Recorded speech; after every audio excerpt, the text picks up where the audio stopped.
Welcome to Midnight Rain Tales. The world sleeps, and the rain begins to whisper. In this quiet hour, stories drift through the night air, soft, chilling, unforgettable. Here, under the midnight sky, we share the tales the rain refuses to forget. Stay close and listen.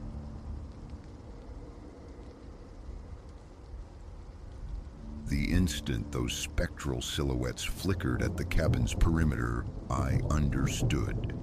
This sylvan sanctuary had warped, twisting into a crucible where survival was the only currency. What began as a simple caretaker stint for my mentor morphed into a night etched in terror, a shadow destined to stretch long across my future. My name is Alara. I navigate the lean world of postgraduate studies. When Dr. Eris Thorne proposed I watch her secluded cabin for a week during a conference, the offer felt like deliverance. Solitude for my studies, cradled by wilderness. Perfection. Those initial days unfolded in sun-dappled tranquility. The cabin itself, a haven of worn wood and warmth, boasted a veranda embracing breathtaking forest vistas. My hours dissolved into reading, wrestling with my thesis, and wandering trails woven through ancient trees. Evenings found me nestled by the hearth's glow, the wind composing symphonies in the pines, punctuated by the occasional owl's query. Night 4 shattered the idyll. Dinner preparations were underway, a simple tune humming on my lips against the radio's backdrop, when the world snapped black. Utter darkness engulfed the cabin, save for the fading pulse of embers in the fireplace. Initially, annoyance trumped fear. Power failures were hardly novel this far from civilization.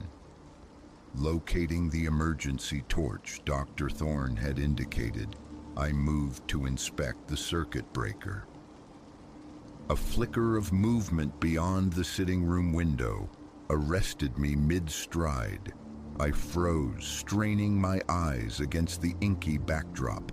There, poised at the edge of the clearing, three forms advanced with unnerving purpose toward the house.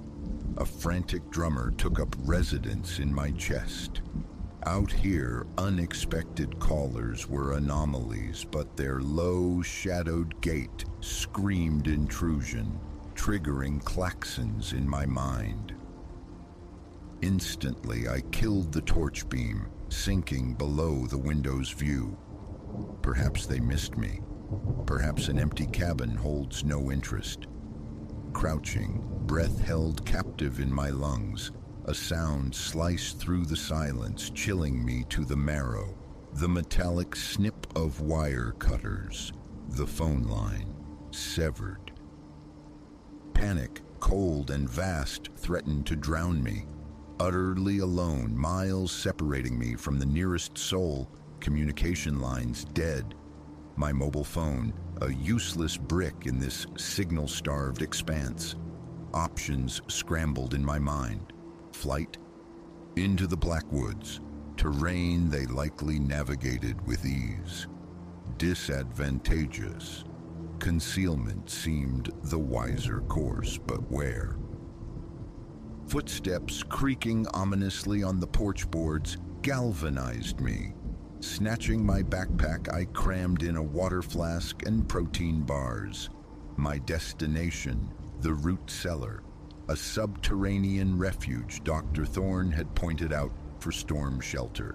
The heavy door thudded shut behind me mere moments before the shattering symphony of breaking glass erupted above. They were inside. Musty earth and the ghosts of preserved harvests scented the cramped cellar, its walls lined with dusty jars and forgotten gardening tools. I wedged myself into a shadowed corner behind crates of indeterminate age, consciously slowing the frantic rhythm of my breath. Above, the cabin groaned under their search. The heavy thud of drawers yanked open, the discordant crash of objects overturned. What quarry drove them? Everywhere, a voice like grinding stones commanded, "The boss is adamant, it's here." "The girl?" another inquired. My heart seized. "They know." "Find her," the first voice snarled. Could be she saw where the old woman stashed it. Stashed what? What possession of Dr. Thorne's could warrant such violent pursuit? The cellar door groaned open. I held my breath until my lungs burned. Cones of light swept the space, dancing over my hiding spot once, twice. Eyelids clamped shut. I braced for discovery. But the light retreated. The door thumped closed and footsteps receded. Unseen. For now. Time dilated in that earthen darkness. Every muscle coiled, ears straining for the slightest sound from above. An eternity seemed to pass. Then gradually, the noises ceased. Silence descended. Had they departed? Counting heartbeats, measuring breaths, I forced myself to wait, ticking off a mental 1,000 before daring movement. Slowly, agonizingly, I uncoiled. Pins and needles screamed in my liberated limbs as I stood. Creeping to the cellar door, I listened. Only silence answered. A deep inhalation, then I eased the door open a fraction, peering out. Chaos reigned. Furniture lay wounded, drawers disgorged their contents onto the floorboards. Yet the space felt vacant. I slipped from the cellar, gaze flicking nervously, scanning for any lingering threat. Nothing. Had they truly gone? Just as a fragile tendril of relief began to unfurl, the low growl of an engine shattered the quiet. Headlights scythed across the windows. A vehicle crunched to a halt outside. I dropped behind the overturned sofa, heart hammering against my ribs. A car door slammed. Heavy footfalls approached. Anything? A new voice, sharp with authority, cut through the night. "Nothing," came the reply from beyond the cabin walls. "Place is clean. No document, no girl."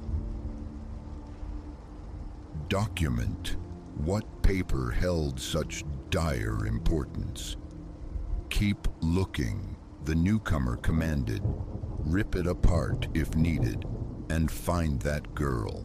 She can't have gone far." Staying was untenable. Discovery felt inevitable. Escape, finding aid, that was the imperative. The back door beckoned mere yards away. If I could reach it, the woods might offer sanctuary. Drawing another steadying breath, I crawled, keeping low, hugging the floor to evade the window's sightlines. My fingers brushed the handle, and a floorboard beneath me shrieked betrayal. The cabin fell utterly silent. Then footsteps, swift, converging on my position. Thought evaporated. Instinct took over. I wrenched the door open and bolted. Shouts erupted behind me, the thud of pursuing feet pounding the earth. I plunged headlong into the forest's embrace, branches clawing at my face as I ran blind through the dense undergrowth. Directionless, propelled only by the desperate need for distance, I ran until my lungs were fire and my legs turned to water. Finally, strength failed. I collapsed behind the broad trunk of an ancient oak, gasping, sucking air into my tortured lungs. As the frantic pulse in my ears subsided, I strained to hear pursuit. Only the forest's nocturnal chorus answered, the sigh of wind, the rustle of unseen creatures? Had I evaded them? Or were they out there still, methodically combing the darkness? Remaining here was folly. Help the authorities. I had to reach them. But which way? Panic's flight had stolen all sense of bearing. Adrenaline ebbed, leaving the stark reality exposed. Lost, hunted, night-bound in the wilderness. No phone, no lifeline. Ignorant of my pursuers' motives, their quarry, their reason for targeting me. A moment of despair claimed me. Silent tears traced paths through the grime on my cheeks. Then a deep breath, a forced clarity. Dr. Thorne had mentioned a ranger station, perhaps 5 miles east. If I could find it, safety, but east. My gaze sought the heavens, filtering through the dense leaf canopy. There, the plow, the celestial signpost. Orientation found, east determined. It wasn't much, but it was a vector. It was hope. Summoning the dregs of my endurance, I pushed onward. Movement became stealth, every snapped twig, every rustle of leaves, a jolt to my frayed nerves. I walked for what felt like lifetimes. Blisters bloomed on my feet, muscles screamed protest, yet stopping was unthinkable. Each wave of exhaustion was met by the terrifying image of capture, fueling my forward motion. Just as surrender felt imminent, a glimmer pierced the trees ahead. A faint, steady luminescence. The ranger station. Relief surged, a potent wave carrying me forward in a final burst of energy. I stumbled from the tree line into the station's graveled lot as the first blush of dawn painted the eastern sky. The ranger on duty, startled by my disheveled state, filthy, scratched eyes wide with residual terror, listened intently, then swiftly contacted the police. The ensuing days blurred into a montage of official statements and probing questions. The truth surfaced. Dr. Thorne was entangled in a dangerous whistleblower affair. The men sought incriminating documents, proof against formidable adversaries. Most of the intruders were apprehended, but their leader vanished into the ether.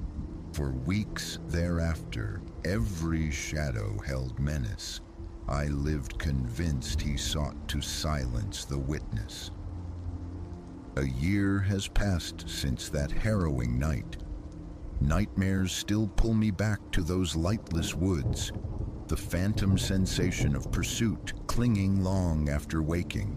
I reside in the city now, seeking solace in its perpetual hum and illumination. My thesis lies dormant, the research pages tainted by association with that week of terror. Yet, slowly, painstakingly, I am reclaiming the narrative of my life. Survival, I'm learning, extends beyond outrunning immediate peril. It resides in confronting the ghosts of fear, in the deliberate act of moving forward day by measured day. Certainty of absolute safety may remain elusive, but a different certainty has taken root. A knowledge of my own resilience, forged in darkness. If I could endure that night, that flight, that fear, then the challenges ahead seem navigable. So heed this. Should you find yourself embraced by remote stillness and a discordant note sounds within you, trust that intuition. Sometimes the most lethal predators aren't beasts of fang and claw, but those who walk upright, cloaked in secrets they would kill to protect.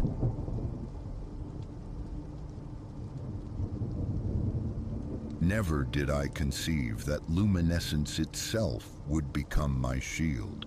That electric light, stark and unwavering, would be the sole guardian against the unease settling into my own home. Yet scarcely a week had passed within these townhouse walls when the nightly ritual began, bathing the rooms in artificial daylight to simply feel secure. It's no sprawling manor, no relic steeped in history, merely a modern dwelling on a street hushed and ordinary, where sprinklers hiss on weekend mornings and neighbors offer curt, polite nods. That very tranquility had lured me, a promise of quiet refuge after the clamor of long workdays. Instead, I stumbled into an enigma, something visceral and real, yet stubbornly defying explanation. Alone, I reside here. Every alcove, every shadow-casting corner, I have meticulously inspected. Denial was attempted, then investigation. Thus far, only the pervasive glow of lamps and overheads grants reprieve from that peculiar sound. The month began with my arrival, a simple townhouse the advertisement proclaimed, sharing a single wall with the dwelling to my right. Its previous inhabitant had left it immaculate, lease signed. Keys in hand, I ushered in my belongings on a Friday afternoon. That initial weekend unfolded with reassuring normalcy.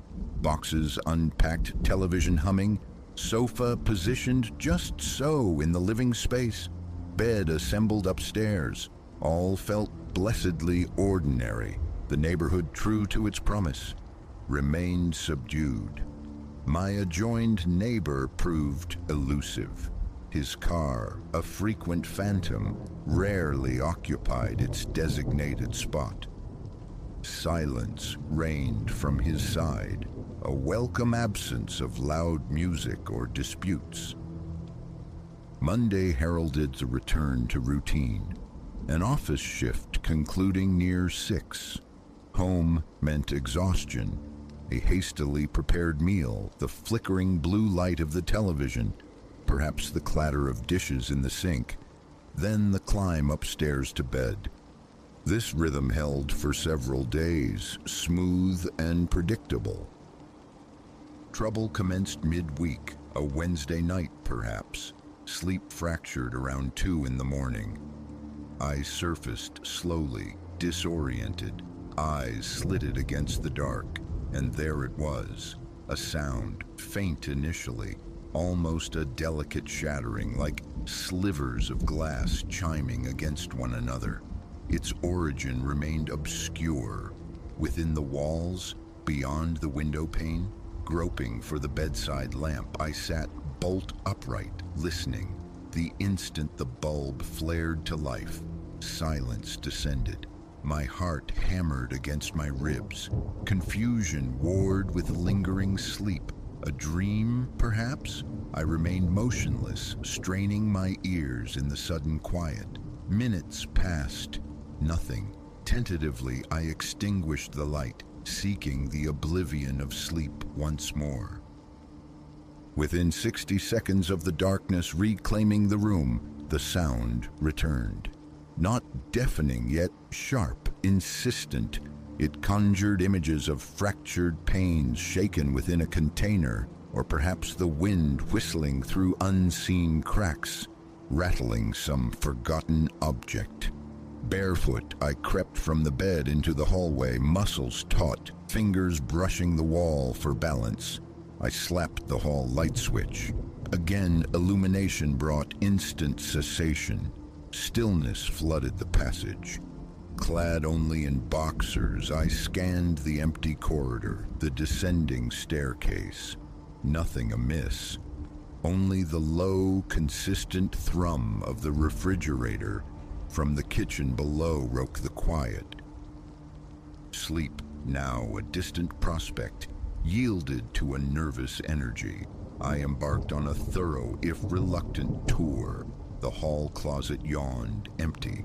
Downstairs, the kitchen revealed no disturbance behind the fridge or counters. The living room stood undisturbed.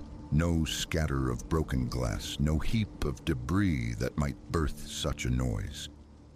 I remained awake until nearly 4, cocooned in light. The thought of plunging the house back into darkness sending prickles of anxiety across my skin. Finally, surrendering to exhaustion, I doused all but a small lamp in the living room, settling onto the couch. The sound resumed, though softer now, a muted rattle. Pipes, I told myself. Some structural eccentricity. Weariness dragged me under, despite the faint, persistent clinking.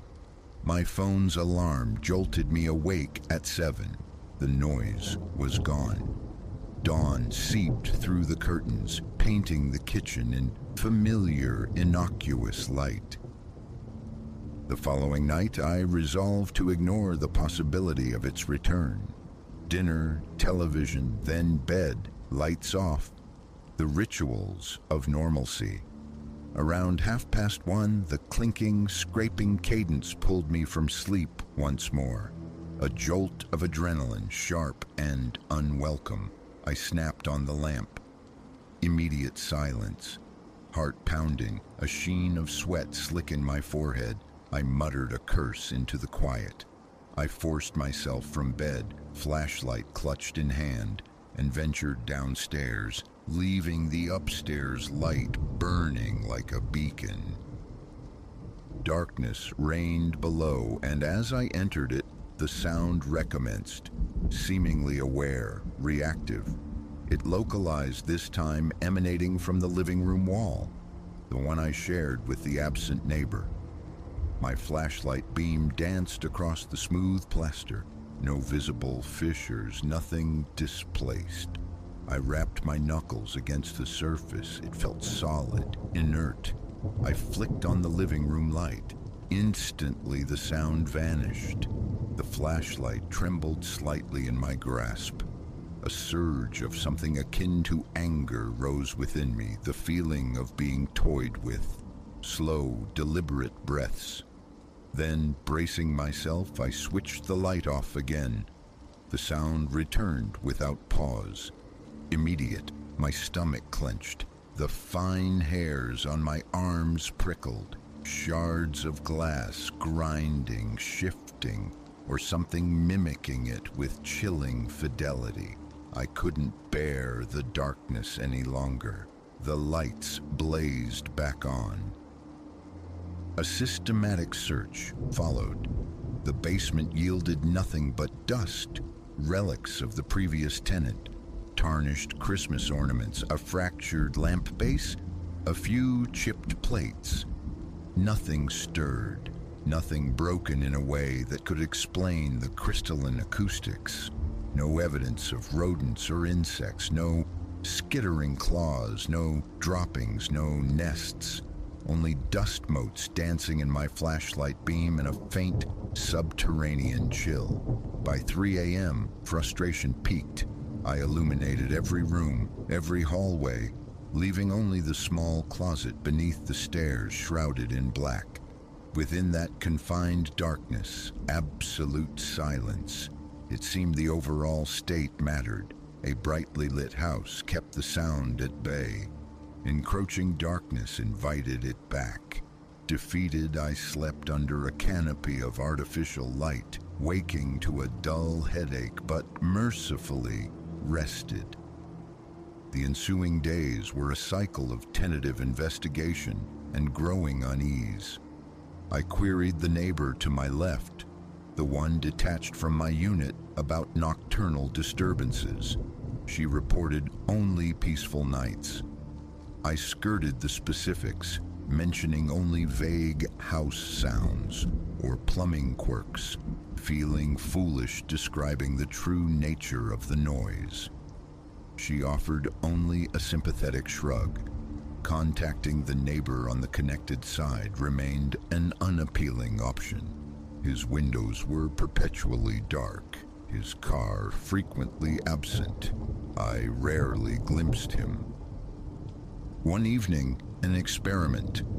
I deliberately left lights burning throughout the house before retiring. Not just lamps, but overheads in the kitchen and hall. A low glow in the bedroom. A wasteful extravagance, yet desperation gnawed. I lay in bed, tense, anticipating the familiar 1 a.m. intrusion. Midnight passed. 1 o'clock. Silence. I slept soundly, deeply, until the alarm's insistent summons. Relief washed over me, potent and cleansing. Perhaps it was a phantom of the dark, an auditory hallucination born of shadow. Yet the conviction felt hollow. The sound had been too distinct, too responsive. The subsequent night, I tested the darkness once more. Total blackout. I commanded myself to remain calm, to rationalize it as a mere quirk, something to acclimate to. An hour was my limit. The scraping, rattling returned, seeming to creep along the baseboards, perhaps beneath the floor. Its source remained maddeningly elusive. My heart hammered, a faint stinging behind my eyes, fists clenching beneath the covers.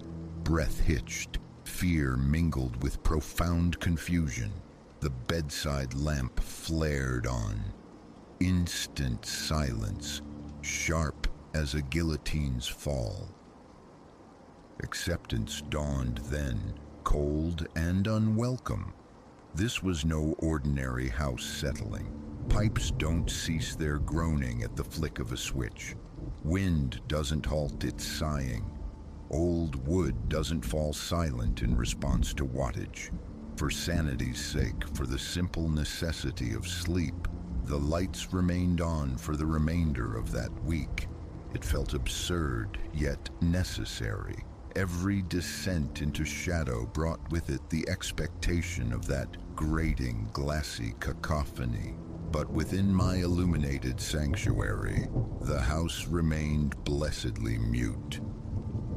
Saturday, blessed with free time and daylight, prompted another exhaustive search. Furniture dragged from walls revealed only smooth plaster. Faucets run full bore produced only the gurgle of water. I pounded on the shared wall, listening for hollow spots, for the telltale vibration of loose shards. Nothing. Ceilings inspected, beams checked. Nothing. The house itself seemed structurally sound, almost mocking my suspicions. Guilt warred with certainty. The crucial detail remained. Light banished the sound. That same Saturday evening, I attempted normalcy again. A movie in the living room, overheads off. The television screen casting flickering shadows. During a quiet passage, I muted the volume. It returned. A faint clicking, a rustle, like someone meticulously sifting fragments in a thin plastic bag. My pulse leaped. The side lamp clicked on. Silence. My stomach twisted, blood drumming in my ears. Defiance warred with the primal urge to flee. But flee where? This was my home. The lamp stayed on for the duration. A hotel room beckoned briefly, a respite to clear my head, but finances were constrained and the notion felt like surrender. Inviting a friend felt equally fraught. Connections here were still tenuous, my job offering few avenues for easy camaraderie. So I remained alone, a prisoner of the light switch, observing the relentless pattern. Darkness invites the sound. Light repels it. Consistent, unwavering. Bedroom, living room, hallway, location irrelevant. Darkness was the sole catalyst. Now a strange equilibrium has been reached. Lamps burn brightly through the night. I write this at my small dining table, bathed in the glow of multiple fixtures. The house feels overlit, unnaturally bright for the late hour, but it is quiet. The impending utility bill is a small price for escaping the cold dread that accompanies the sound, for avoiding that feeling of lying awake, listening to unseen things shift and scrape within the very fabric of my home. I don't leap to supernatural conclusions. wiring peculiarities, some bizarre apparatus owned by the reclusive neighbor, triggered by ambient silence. Yet the instantaneous cessation upon illumination defies easy explanation. The mystery remains unsolved. I nurture a vague hope of eventual understanding, but for now, peace has been made with inhabiting a perpetually bright house. My nights are luminous, blessedly free of that terrible crystalline rattle, only occasionally stepping accidentally into an unlit space. The bathroom, forgetting the switch. Do I catch a fleeting scrape, a ghost of the sound, sending my heart lurching into my throat? The light snaps on, fast. Silence returns. Curiosity about the neighbor persists.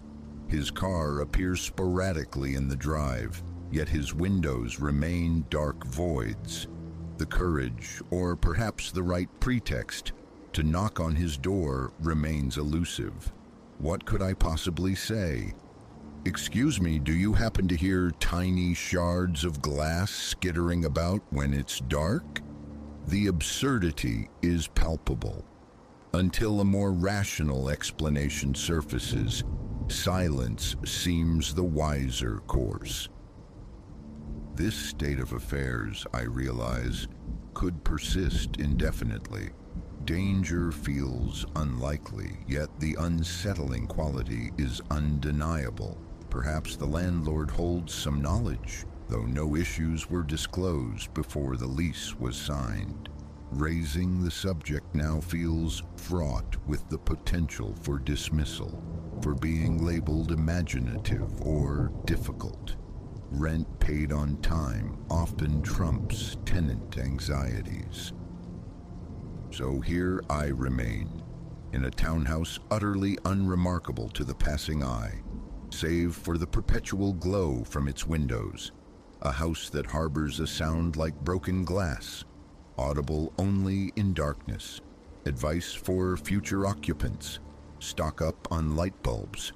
Strange counsel, I know, but it's the only defense I've found.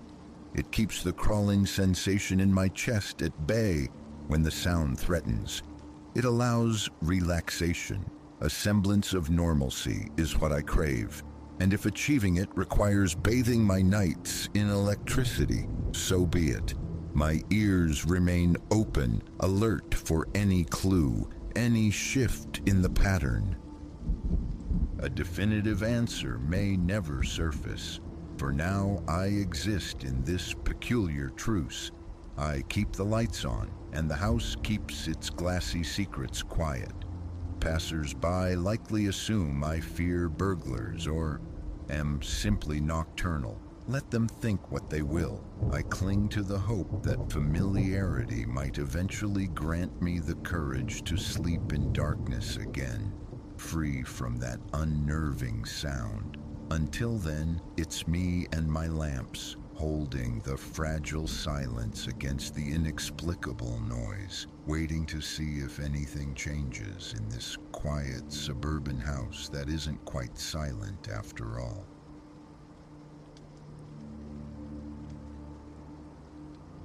A muted clink on the Berber carpet, a sound so slight, yet it sliced through the drone of my typing.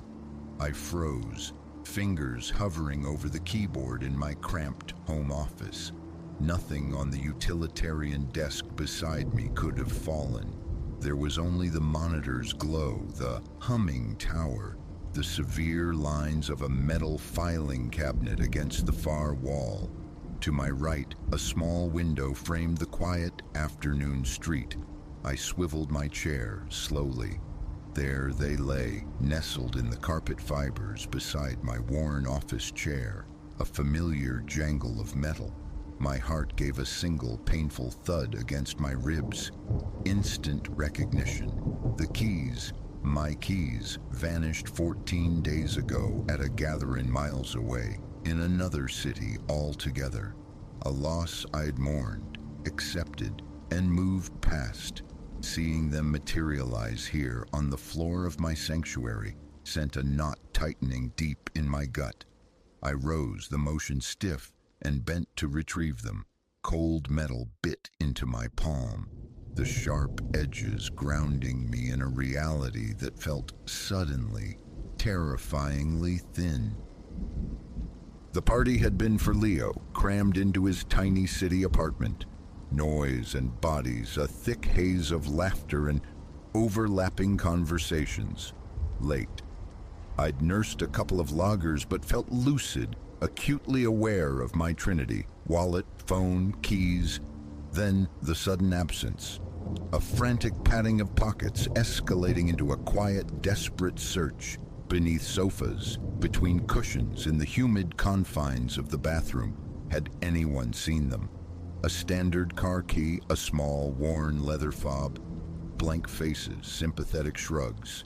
Anxiety coiled, sharp and cold. I lived an hour's drive away. Leo, bless him, offered his couch. The next day involved locksmiths and the sterile procedure of filing a police report, a formality for keys presumed swallowed by the city's indifferent chaos. After a week yielded nothing, I'd written them off, consigned them to the realm of lost things.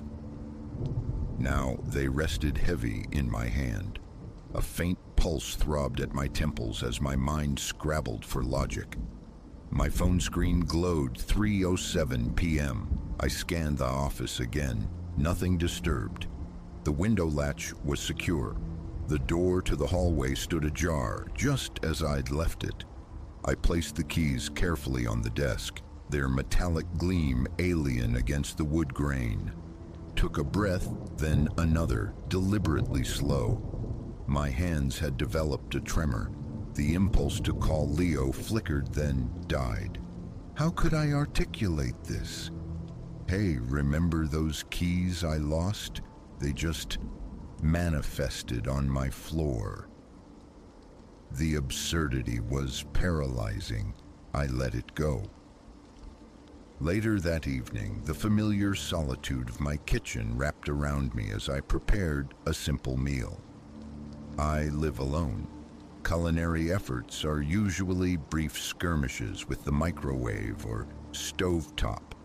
The overhead fluorescent fixture buzzed, then stuttered. A brief, erratic flicker. An electrical hiccup, I assumed. Annoying, but the house was getting on in years, prone to such minor complaints. It flickered again, more violently this time, a spasm of light before settling back into its steady, sterile glow. I dismissed it, but as I sat eating at the small table, a peculiar sensation prickled the back of my neck. The unmistakable feeling of being observed. My gaze darted to the empty doorway, once, twice. Nothing but shadows and the passage to the living room. An unease settled over me, tightening my stomach, leaching the flavor from my food. I forced myself to focus on the plate, ignoring the persistent sense of unseen eyes. Later still, heading towards my bedroom for a book, a distinct creak echoed from the hallway floorboards. My house sighed and groaned with temperature shifts, settling noises I knew intimately. This was different, sharper, like a deliberate footstep landing on that one notoriously vocal plank near the linen closet. I stopped dead, listening intently, my mouth suddenly dry. My pulse quickened, a frantic drummer beneath my skin. Silence stretched, thick and expectant. Holding my breath, I flicked on the hallway light. Empty, starkly, undeniably empty. I made a circuit, checked the front door's deadbolt, peered into the shadowed living room, the unused guest bedroom. All was still, ordinary, just jumpy, I told myself. The keys. It was the keys unsettling me. The following day found me slumped on the living room sofa, television murmuring unnoticed. My thoughts kept snagging on the keys. I'd moved them to the small ceramic dish by the front door, my usual repository for loose change and stray buttons. A faint sound drifted from the hallway. Click, click, clack, like metal lightly tapping wood. I muted the TV, straining to hear. Silence resumed. Rising, I walked to the entryway. The dish was still there. The keys were not. I found them several feet away, lying inert on the floor near the corner where the hallway turned. As if they'd fallen, but the distance, they couldn't have simply rolled. It looked more like they'd been flicked or slid with force. I stooped, picked them up. That familiar chill seeped into my fingers.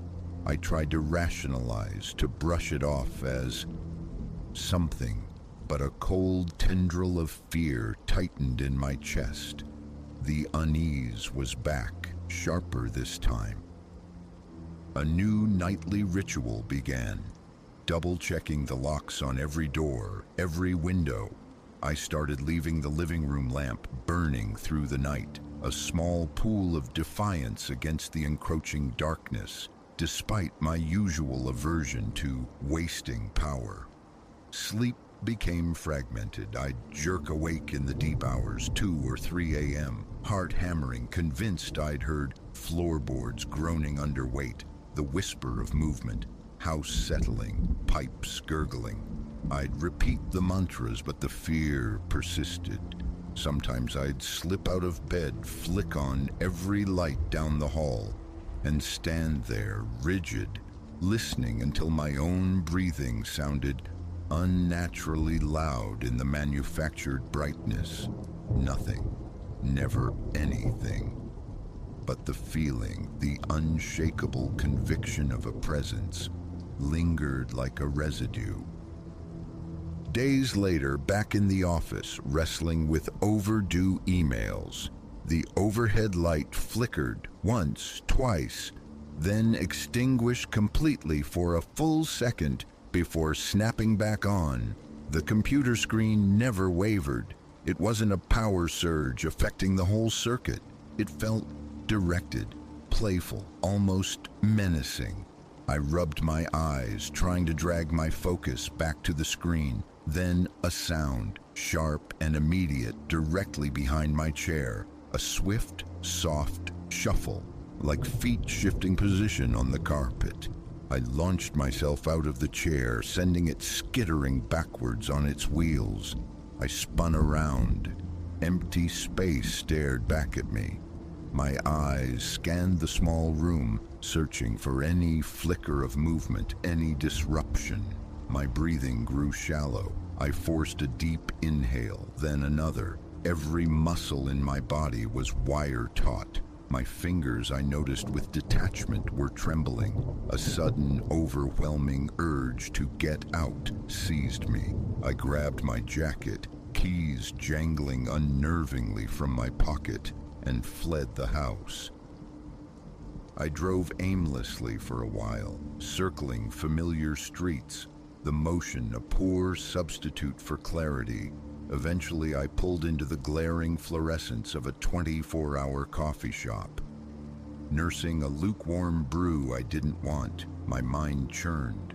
An intruder, someone who'd found the keys, tracked me down, and was now engaged in some bizarre psychological game?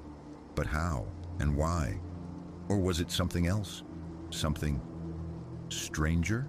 The timeline refused to align neatly. Keys lost in another city, vanished without a trace. 2 weeks pass. Then they appear inexplicably inside my locked house.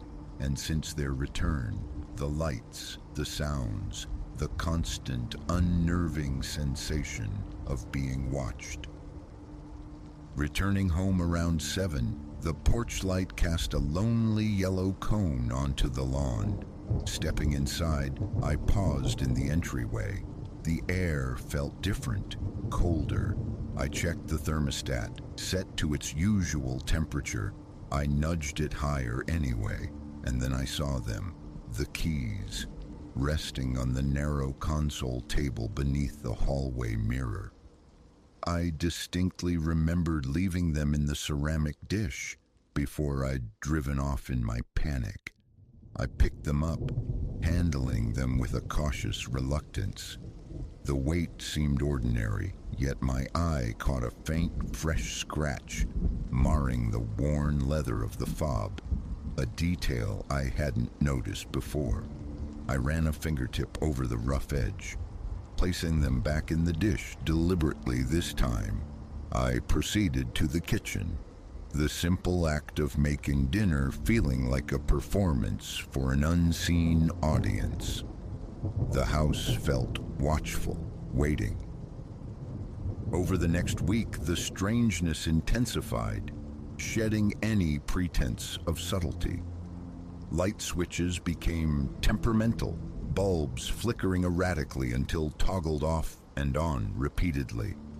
Lying in bed, hovering on the edge of sleep, I'd hear them. Distinct footsteps pacing the living room floor, slow, measured treads.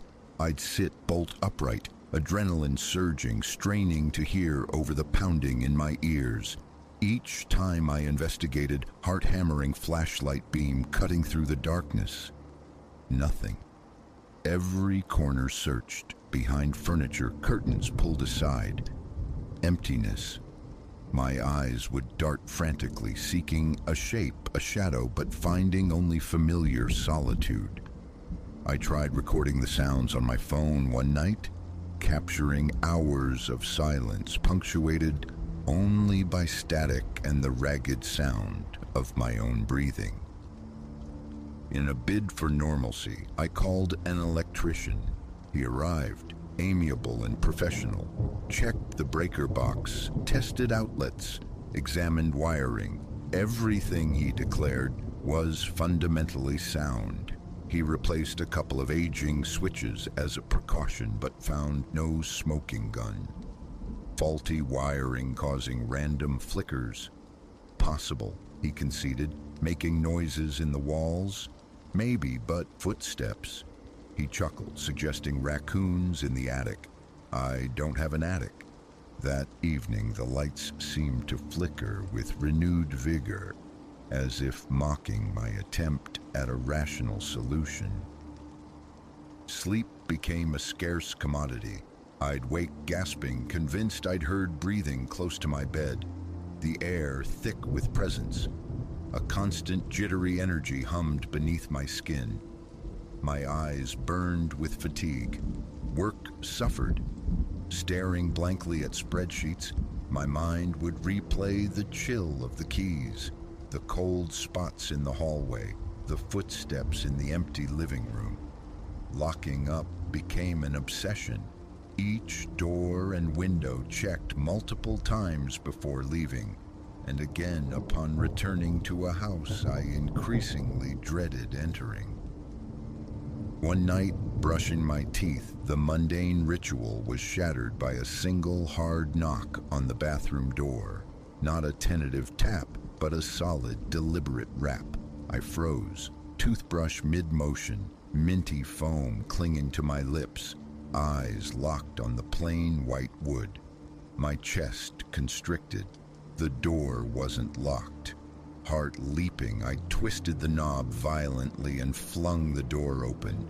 The hallway stretched before me, empty and silent under the overhead light. I stalked through the house again, bathroom light left blazing behind me. As I passed the living room doorway, the lamp on the end table gave a convulsive flicker. My breath hitched. I could smell the faint, acrid scent of my own fear. Finishing my teeth felt like an act of defiance. My hand shaking so badly I spattered toothpaste across the sink. After that night, I moved the keys, buried them deep within a drawer in my bedside table, under socks and forgotten papers, out of sight, perhaps out of mind. The phenomena disregarded my efforts. Lights continued their erratic dance. Footsteps echoed when no one walked. One afternoon, standing in the living room, I felt it, a distinct rush of cold air, like something substantial brushing past my arm. I recoiled, nearly dropping my phone. No open window, no vent blowing, no conceivable source for the draft. My skin crawled. The thumping in my chest resonated in my ears. I fled the house again, gulping fresh air on the porch like a drowning swimmer. I tried broaching the subject with a couple of friends, obliquely.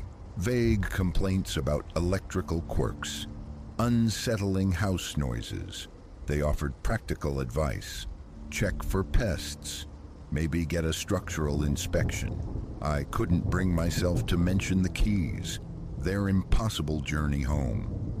The fear of being dismissed as delusional or worse, attention-seeking, kept the core strangeness locked inside.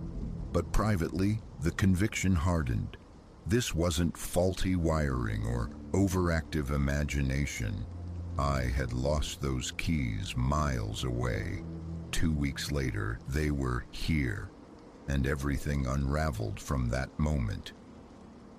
Last night, reading on my phone in bed, hoping to exhaust my racing mind into submission, bedroom door cracked open, hallway light casting a pale strip across the carpet.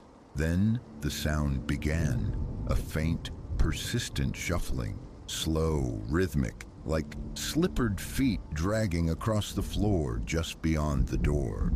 I tried to ignore it, focus on the screen. Impossible. Chest tight, breath shallow.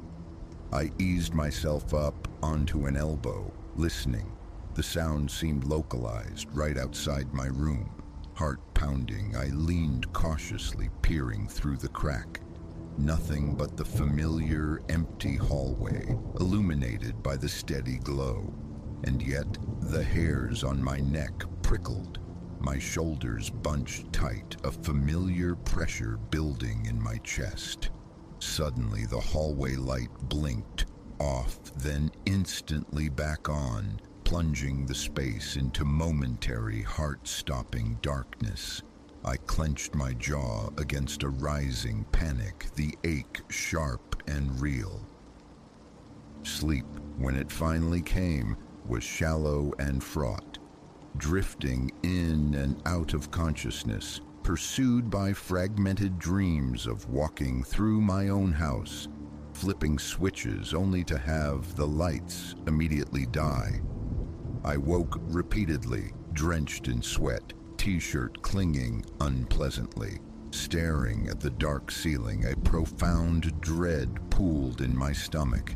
Whatever had arrived with those keys, I thought with chilling certainty, had no intention of leaving.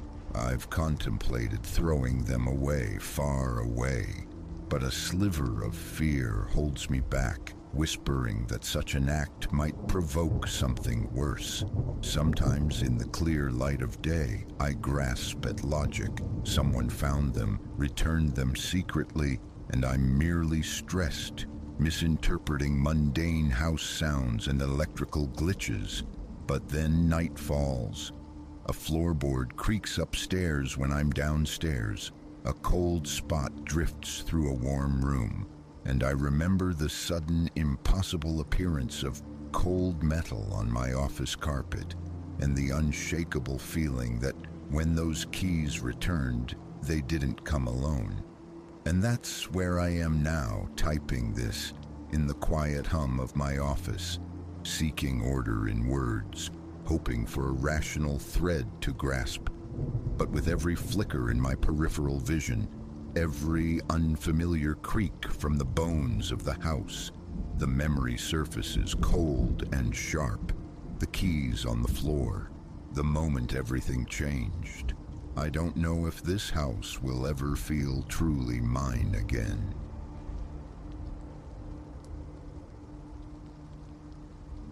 The asphalt ribboned out before the headlights, a slick, black emptiness swallowing the late hour whole. Exhaustion had settled deep in my bones, a heavy sediment from a shift that had bled time dry. Home beckoned, a shower's steam, the oblivion of sleep, across miles of deserted back roads where solitude was the norm. Yet this particular passage felt taut, the air vibrating with an unseen hum, a silent prelude to something dissonant.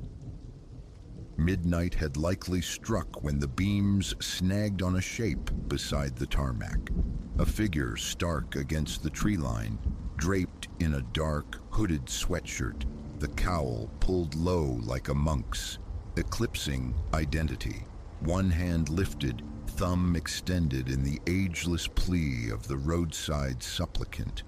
For leagues, no other headlights had pierced this provincial darkness, a flicker of civic duty warred with a visceral recoil, the sheer anonymity of the silhouette, the way it seemed less a person and more a patch of denser shadow, held me captive in indecision.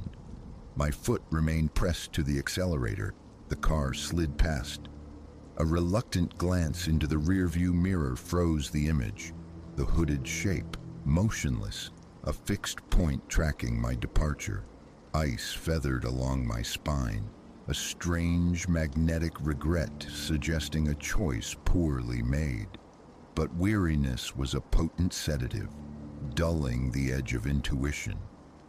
I drove on, banishing the encounter to the periphery. The engine's drone became a lullaby, the road hypnotic. A few miles dissolved, tension easing its grip. It was nothing, surely. Night conjures phantoms. Then, impossibly, he reappeared. Further down the unswerving road, the identical hooded form stood sentinel, thumb aloft. A statue carved from the same unsettling stillness. A leaden weight plummeted in my gut. Velocity hadn't wavered, no turnoffs existed. No other vehicles had disturbed the night.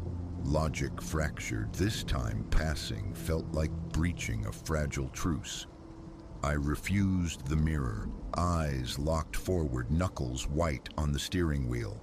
A frantic pulse hammered against my ribs. Coincidence?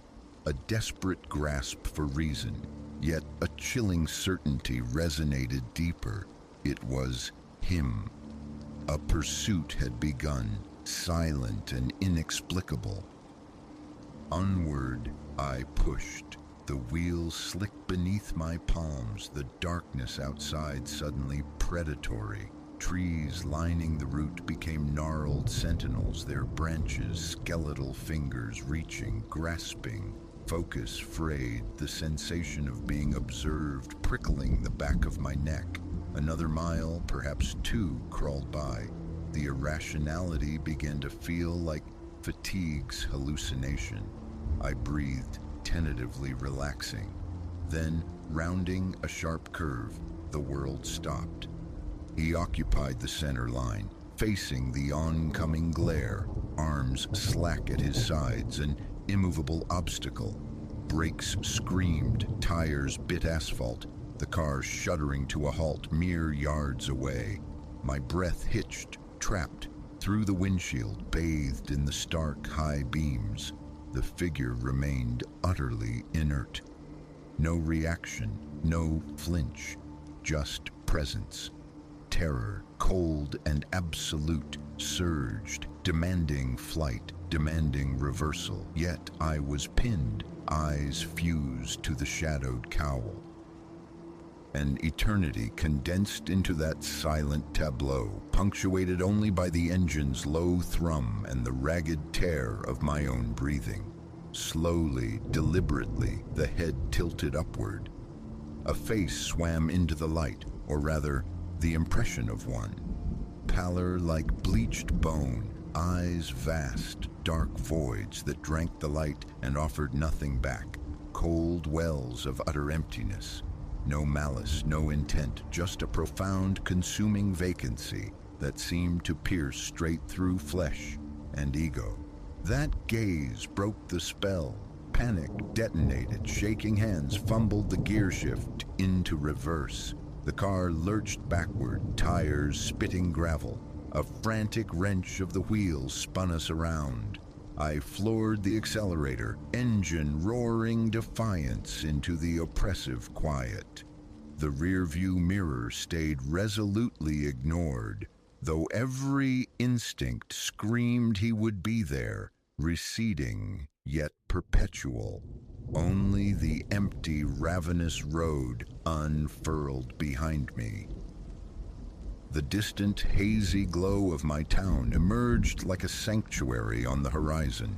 Relief, potent and dizzying, washed through me. I gulped air, shaky but functional. It was finished. He was gone. Safety was imminent. Yet, turning into my own driveway, the familiar unease coiled again, a phantom limb of fear. My gaze swept the quiet street, half expecting the hooded sentinel under the porch light. Nothing. Emptiness reigned. Just paranoia, I insisted. Just the night.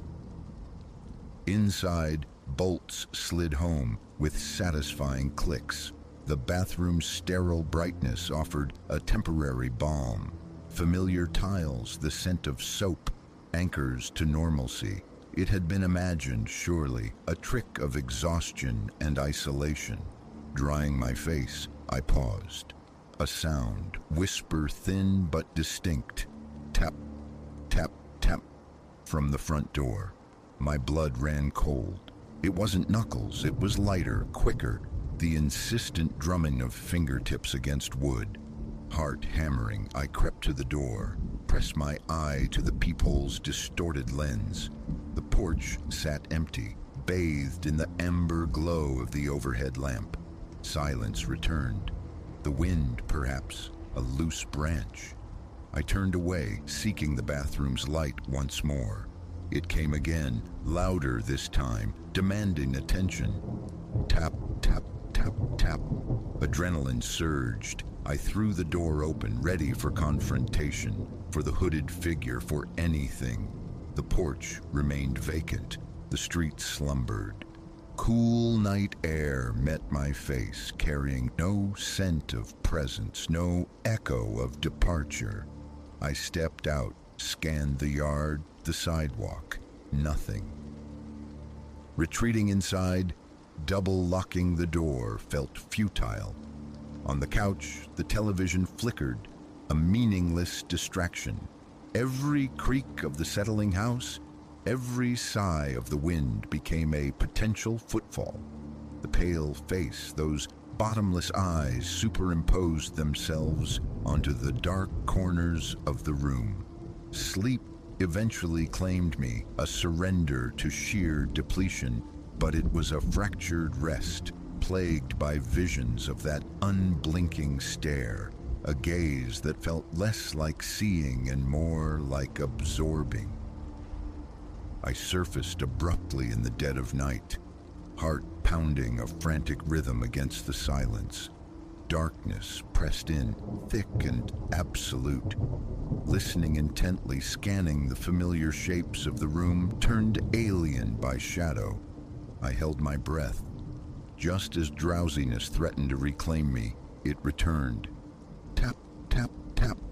Soft, metronomic, and this time undeniably from inside the house. I rose, limbs stiff with dread, moving with preternatural quietness. Bare feet whispered on the floorboards, following the sound. It led me inevitably to the living room window overlooking the backyard. The tapping emanated from the glass itself. Slow steps, each one an agony of anticipation. Reaching out a trembling hand, I pulled the curtain aside. He was there, inches away on the other side of the pane. His face, that spectral mask of pale skin and void-like eyes, filled the view, staring directly into mine. One hand rested flat against the glass, fingers drumming their soft, relentless rhythm, a sound amplified by the proximity, by the violation. A strangled gasp escaped me. I stumbled backward, legs threatening to buckle, mind shrieking escape commands that my body refused to obey. rooted, transfixed by that chillingly passive gaze. He didn't move, save for the ceaseless motion of his fingertips. Tap, tap, tap. His eyes held mine, imbued with an awful, unreadable knowledge. Finally, the paralysis broke. I turned and fled, a raw cry tearing from my throat as I scrambled down the hall, slamming the bedroom door, fumbling the lock. I collapsed against it, back pressed hard against the wood, listening to the profound silence that had descended once more. The tapping ceased. Alone in the suffocating dark, the question burned. Was he still out there, just beyond the glass, waiting? Morning light revealed nothing. No footprints marred the dew-kissed grass beneath the window. No smudges disturbed the glass. No physical trace remained to corroborate the night's terror. Yet the memory is indelible, branded onto my mind. And sometimes, when the house is still and the hour is late, the silence is punctuated by a phantom echo, the soft, rhythmic tapping, a ghostly cadence reminding me that absence of evidence is not evidence of absence. He is out there, still waiting.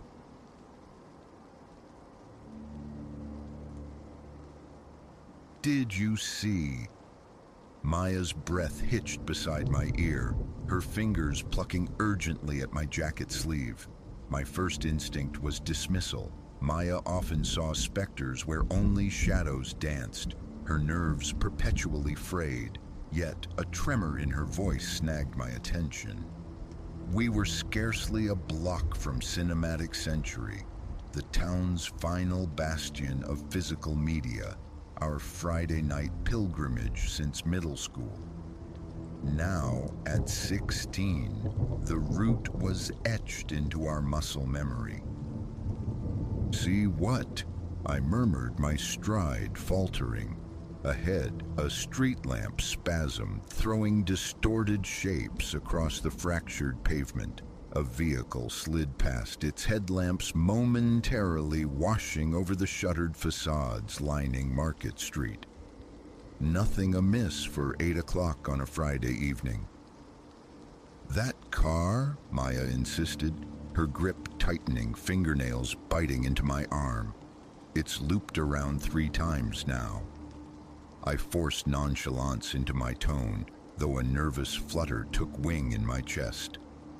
Maybe they're turned around. The explanation felt flimsy, weightless. Lost drivers didn't typically orbit the same pair of teenage girls with predatory patience. We pressed onward, but now my gaze tracked every passing vehicle. A crimson pickup truck rumbled by, not it. A minivan, silhouettes of a family visible within, negative. And then it reappeared, a somber sedan, gliding slow, deliberate, like a shark testing the current. As it drew parallel once more, I snatched a fleeting impression of the driver. Solitary male, perhaps middle-aged. Keep moving, I instructed Maya, pitching my voice toward a confidence I didn't possess. The video store's just ahead, it'll be crowded. Cinematic Century's Friday bustle was usually a comforting chaos, a key reason our parents permitted this unsupervised trek. The sedan accelerated slightly, pulling ahead to halt at the curb, perhaps 50 feet beyond us. A cold knot formed in my stomach. Our path to the store led directly past it. The driver's side door swung open and a man emerged, leaving the engine humming softly. "Evening, girls." His tone aimed for affability, yet it scraped against my nerves like sandpaper. "Could you point me toward Elmwood Avenue? Bit lost here." Elmwood was clear across town. Anyone raised here knew its location instinctively. Maya's hand clamped onto my arm with bruising force. "Sorry, we can't help," I called back, the sound thin and reedy in the cool air, simultaneously steering Maya across the street. The man slid back behind the wheel. For a fragile second, relief flickered. Perhaps we had imagined the menace. Then the sedan executed a smooth U-turn, its headlights swinging around to follow us onto the opposite sidewalk. "Clara," Maya whimpered, her voice barely audible. "What are we going to do?" My thoughts scrambled, landing on the self-defense course my mother had insisted on the previous summer. The instructor's words echoed, "Trust your gut. If it feels wrong, it is. Politeness is secondary to safety."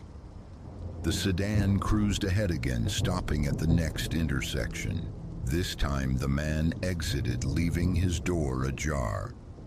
"Come on now, ladies," he called, the bonhomie gone, replaced by an impatient edge. "Just directions. No need to be unfriendly." We were still half a block from Cinematic Century's familiar glow. The street stretched before us, desolate, the town tucked away for dinner or settled into its Friday rhythms. My phone lay dormant in my backpack, an impossible distance away should he decide to close the gap. Then a beacon, Mrs. Albright's floral shop, petals and promises.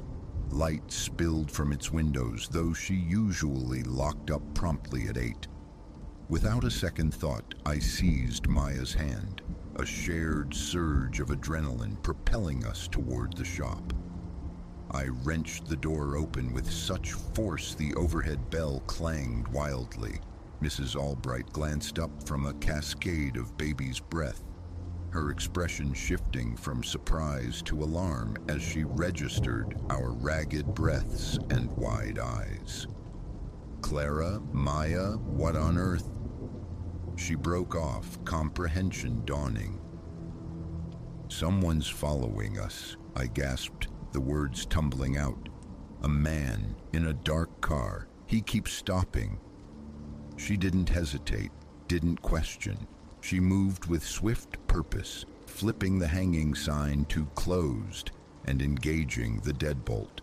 Through the glass pane, I watched the dark sedan creep past, decelerating as it neared the shop before continuing on. Mrs. Albright already had her phone pressed to her ear. "Hi, Jeff. Helen Albright here. Is Officer Miller working tonight?" A brief pause. "Excellent. Have him come straight to the shop, please, and call it in. We have a situation." I remembered then her son, Andrew Miller, was on the town force. The wave of relief was so profound my legs threatened to buckle. I sank gratefully onto a wrought iron chair near the counter. Maya collapsed beside me, still trembling like a leaf. Mrs. Albright fetched us glasses of water, her calm demeanor a steadying presence as she gently prompted us for details about the car, the driver. There were no skeptical queries, no suggestions of overactive imaginations, just focused listening, her brow furrowing with quiet intensity. Within 10 minutes, Officer Miller's patrol car arrived, its blue and red lights painting the shop's interior in flashing hues.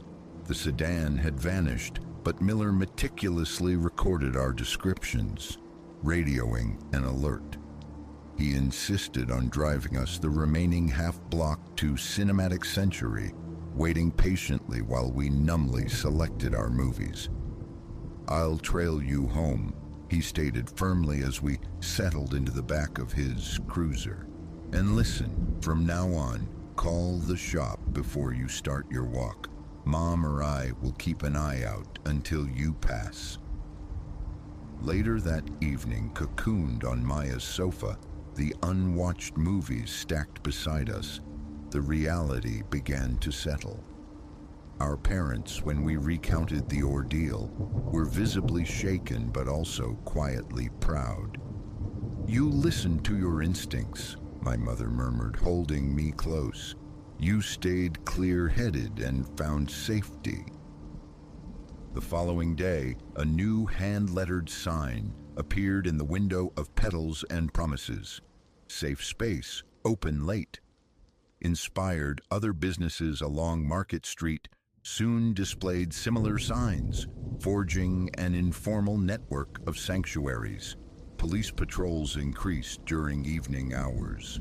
We maintained our Friday night ritual, but now as part of a group chat connecting regular walkers. Routes were shared, arrivals confirmed, a collective vigilance practiced. Sometimes Officer Miller quietly escorted clusters of younger kids, making their first independent journeys to the video store. The dark sedan never reappeared in our town, but its passage left an indelible mark, a heightened sensitivity to the world's textures. We learned to notice the car that lingered too long, the smile that didn't quite reach the eyes, the dissonant chord in an ordinary encounter.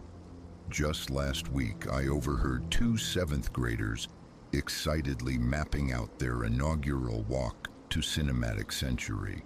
Without preamble, I gave them Mrs. Albright's number and pointed out the safe havens along Market Street. They exchanged glances, a familiar flicker of adolescent eye-rolling, but I watched them tap the number into their phones. Some might label this caution paranoia, a fostering of fear. I believe, however, we're cultivating something far more vital: the courage to trust intuition, the instinct to protect one another, the knowledge of where to turn when shadows lengthen unexpectedly. Ultimately, that shared awareness, that community watchfulness holds more enduring value than any Friday night film.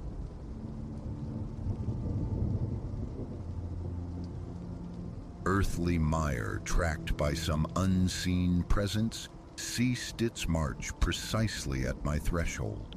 A phantom arrival, leaving only mud as its calling card. My fingers trembled, suspended inches from the cold brass knob, while dread spun frantic scenarios in the theater of my mind. Tuesday had dawned like any other, etched in autumn's crisp signature. Air sharp enough to bite kissed my skin as I stepped onto the porch for the morning paper. The nascent sun flung elongated shadows from the skeletal trees lining the drive, and there they were, coarse impressions staining the flagstones, a muddy smear upon the day's clean slate. A fleeting thought: the delivery boy perhaps careless through dew-laden grass? But no. Bending closer, I saw the truth pressed into the damp earth. These were vast, gouging prints, spaced with the unnatural stride of something immense, something driven. My gaze traced the sullied path, a visceral coldness coiling in my gut. Straight to my door they led, unerringly, yet at the fibrous weave of the welcome mat, the sequence shattered, an absolute cessation, as if the walker had been plucked from existence mid-stride. I scanned the periphery, the familiar oaks suddenly looming like silent, watchful giants. Nothing stirred. Only the low, distant thrum of the awakening city underscored the profound stillness. With a tremor rattling my hand, the key turned. Inside, the air hung thick with silence, the familiar spaces untouched, holding their breath. I secured the deadbolt, the click echoing too loudly. An attempt at self-reassurance followed. Mere nerves, I told myself. Phantoms conjured from too many late-night films. The ritual of coffee, strong and scalding, offered a fragile anchor to the mundane.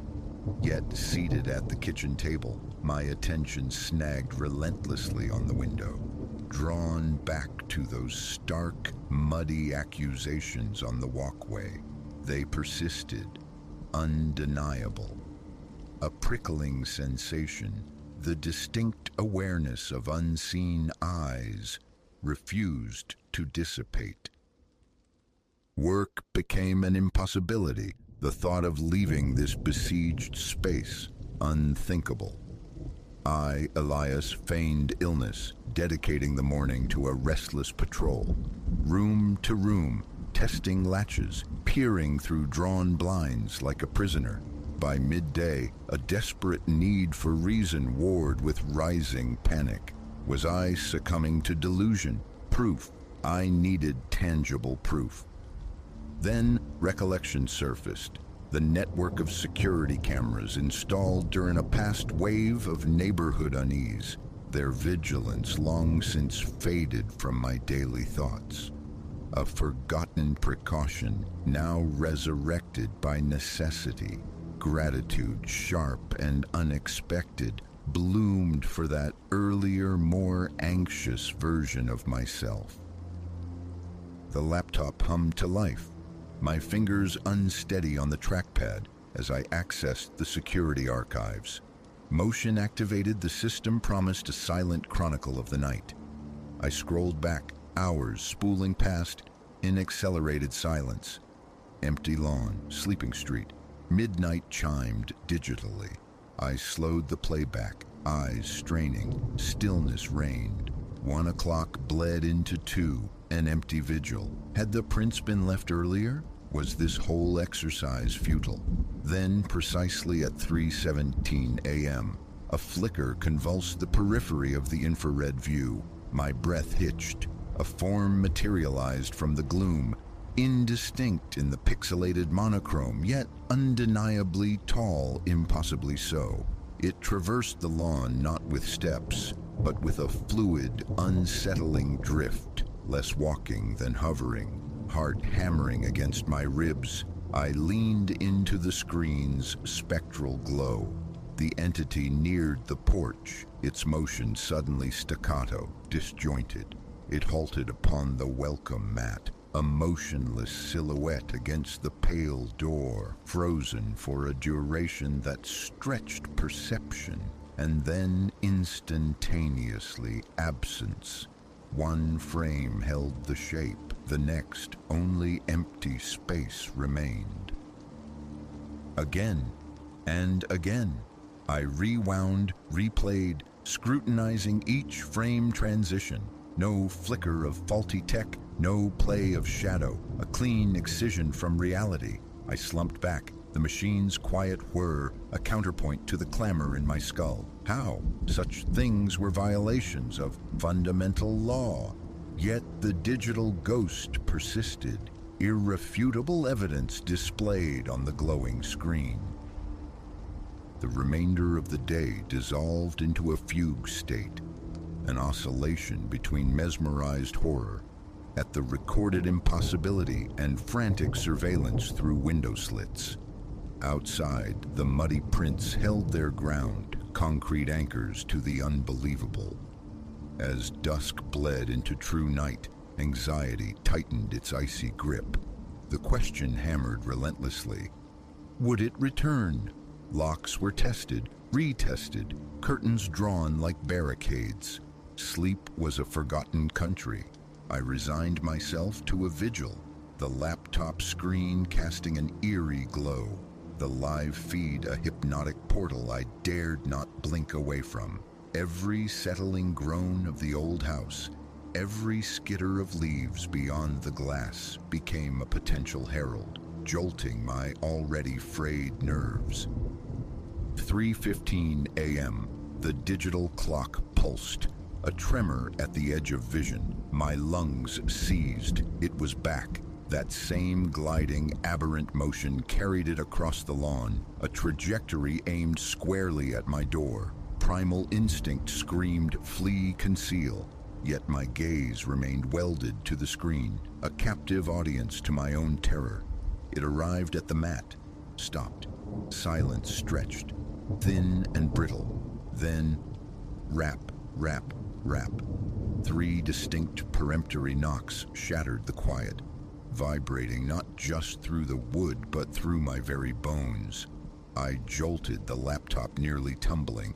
Again the knocking came, louder, demanding. Paralysis held me fast, a maelstrom of dread and a perverse, inexplicable urge to know.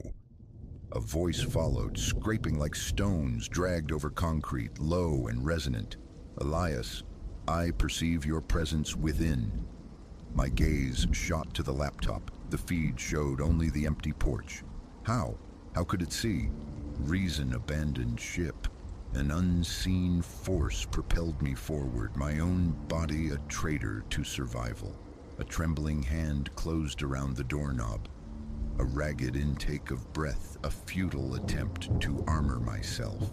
Then wrenching the door wide, revealing only the vacant expanse of the night, the indifferent stars above and below, those damnable muddy prints, halted forever at the threshold. The door slammed shut on my own gasp, my heart a frantic drum threatening to crack my ribs, sanity frayed at the edges, whispering insidious questions. Sleep offered no sanctuary that night, nor the next. The muddy sigils on the walkway defied scrubbing, weathering attempts to erase them like persistent memories. They seemed to leer, silent testament to the night's impossible visitation. Days bled into weeks, each dawn finding me more deeply entrenched in paranoia's grip. My home transformed. Layers of electronic eyes multiplied, motion detectors traced invisible tripwires, alarms lay poised to shriek. A fortress erected against the intangible, yet safety remained an alien concept. Nightly, at the appointed hour, 3:17 a.m., the apparition kept its schedule, sometimes gliding to the door, a silent sentinel, other times merely lingering at the property line, a tenebrous shape observing. Its features remained eternally elusive, lost to shadow and the camera's imperfect gaze. I sought external validation, presenting the chilling footage to skeptical friends, to baffled constables, even to a self-proclaimed expert in spectral phenomena. All witnessed the same inexplicable sequence. None offered solace or solution. Patrol cars cruised the sleeping street with greater frequency, yet the visitor remained unseen by any eyes but mine and the camera's unblinking lens. The siege stretched from weeks into months. I withered, a husk animated solely by vigilance and exhaustion. My existence contracted to the dimensions of my monitored prison. Then, with the same abruptness that marked its arrival, the phenomenon ceased. One night, 3:17 a.m., passed unmarked by its presence, and the next, and the one after. A fragile tendril of hope began to unfurl amidst the wreckage of my nerves. Days melted into weeks of blessed empty stillness. Had the visitation ended? Tentatively, like a creature emerging after a long winter, I began to edge back towards the world, stepped onto the lawn without flinching, reconnected with faces I hadn't seen in an age. The infamous footprints finally surrendered to the elements, blurring and fading from the walkway. Yet, though years have spun out since, the psychic scar remains. The memory clings, a phantom limb of fear. Sometimes jolted awake in the pre-dawn stillness, I find myself listening, breath held captive, for a rapping that never comes. And occasionally, yielding to old compulsions, I review the security logs. In the deepest hours, I sometimes perceive it, or believe I do. a fleeting elongation of shadow at the frame's far edge, tall and indistinct, gone before certainty can crystallize.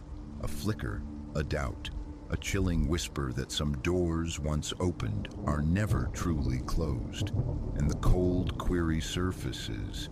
Is my nocturnal guest merely dormant, waiting patiently in the unseen spaces for its cue to reappear?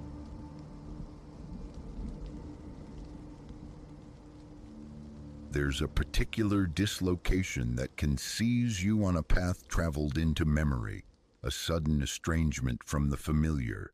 The known contours warp. Sentinel trees loom impossibly tall. The asphalt ribbon constricts. The very firmament feels heavy, pressing down with a disquieting weight. It descended upon Elias that night, the first tremor signaling a world subtly, terrifyingly unhinged.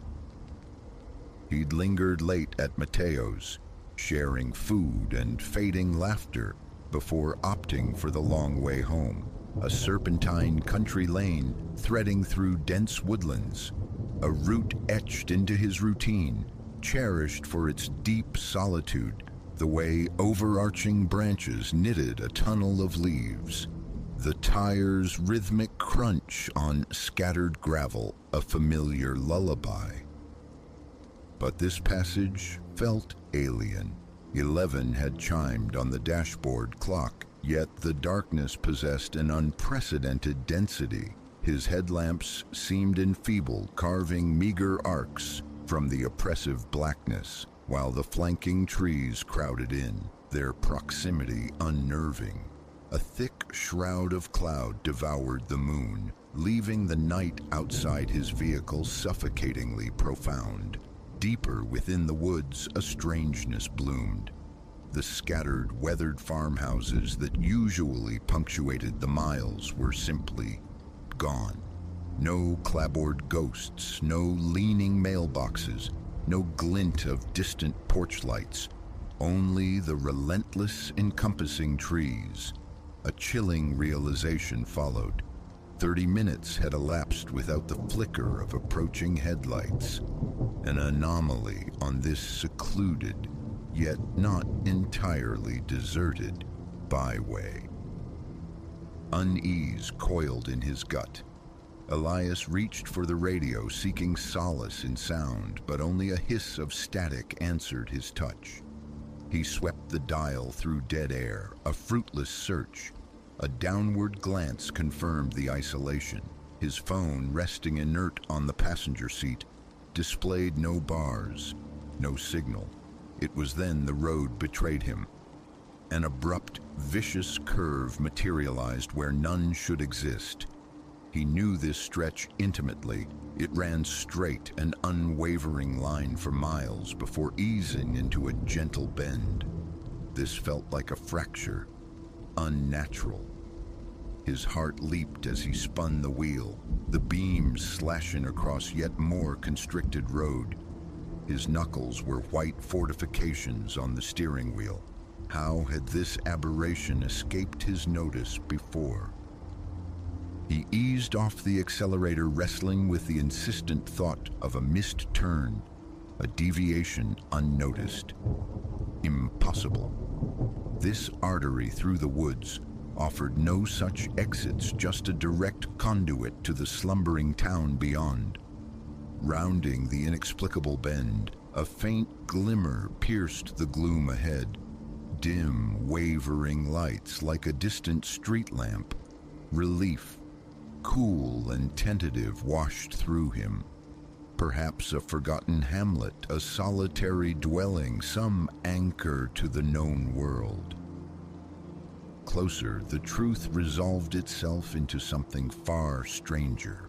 Not street lamps, but a flickering, hesitant glow akin to candlelight, emanating from a dilapidated structure squatting by the roadside, a gas station, or its skeletal remains. It exuded an aura of profound age, a relic untouched for decades. The sign above was a bloom of rust, the windows opaque with grime. the pumps archaic monuments to forgotten journeys.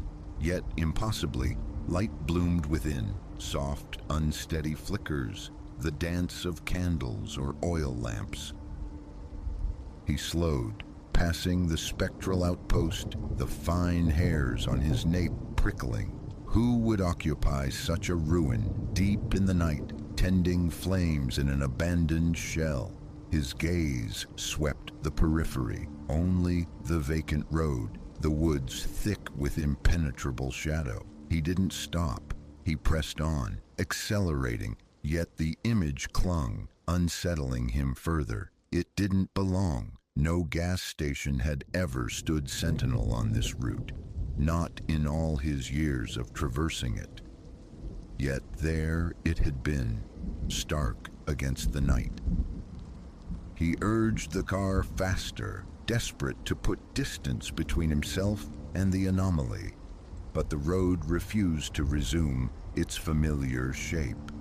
The trees, the phantom curve, the impossible station, everything felt dissonant, corrupted. It was as if he'd slipped onto a phantom track, unmapped and unreal. His heart hammered against his ribs. He checked the phone again, a futile prayer for connection. The screen remained blank, a void. And then disbelief clawed at his throat. Ahead, shimmering like a heat mirage in the chill night, stood the gas station, identical. The same corroded sign, the same spectral flickering lights, positioned just off the road as if patiently awaiting his return. He slammed the brakes, the tires spitting gravel, his heart seizing. Impossible. He hadn't reversed course, hadn't deviated, yet somehow he was trapped in a loop. Staring once more at the derelict station, he sat frozen, hands strangling the wheel, mind scrambling for logic in the face of the illogical. His headlights painted the antique pumps, casting elongated, dancing shadows across the untended lot. The capricious lights within the building seemed to writhe behind the grimy panes.